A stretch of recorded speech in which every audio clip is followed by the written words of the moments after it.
Hi, my name is Jennifer Xiong, and I am 14 years old. I live in Dallas, Texas, and I go to the Hockaday School.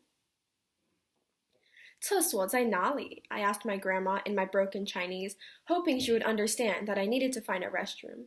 She looked at me, confused, then shrugged and walked away to pick up my suitcase. I sighed. I was hopeless. A couple months earlier, my parents told me that they decided to send me to China by myself over the summer and live with my grandparents for a week to experience Chinese culture and return to my roots. I dreaded the idea. I did not want to learn about my Chinese heritage because I lived in America, so I did not think that it mattered. But the next thing I knew, I was on a plane to China, with my only knowledge of Chinese being how to ask where the bathroom was, traveling across the world to live with my grandparents, whom I haven't seen since I was 3. Arriving at the airport in Shanghai, I looked down at a crumpled photo in my hand of my grandparents, then looked up to see them waving at me, smiling, holding a sign with Chinese characters that I could not read. They greeted me at the baggage claim, asking me many questions, which all sounded like gibberish. I simply smiled and nodded. It was going to be a long week. Throughout the week, I learned about life and culture in China. As my grandparents took me through a typical week of life in China, I was awed. I learned about Chinese foods, traditions, architecture, history, and life in general. I never realized the remarkable Chinese background that I possessed, rich with cultural history and thousands of years of ancient traditions.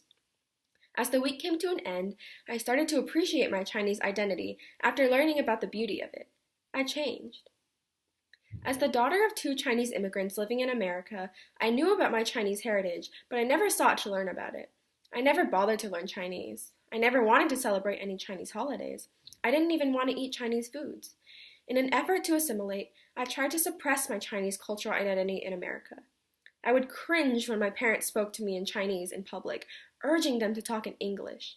In elementary school, when I brought lunch, my mom would always pack dumplings or noodles paired with the chopsticks and a bowl of rice. I would throw my lunch away and go buy a slice of pizza from the school cafeteria, not wanting to be seen eating foreign foods. But after my trip to China, I truly opened my eyes and realized that there is no reason to hide my culture. Culture is such a beautiful thing, as it shapes each person to be who they are, creating diversity within the community. I had learned about the beauty of my culture while in China, and from then on, I began to embrace it rather than suppress it. It makes me proud. It makes me diverse. It makes me who I am today. Thank you.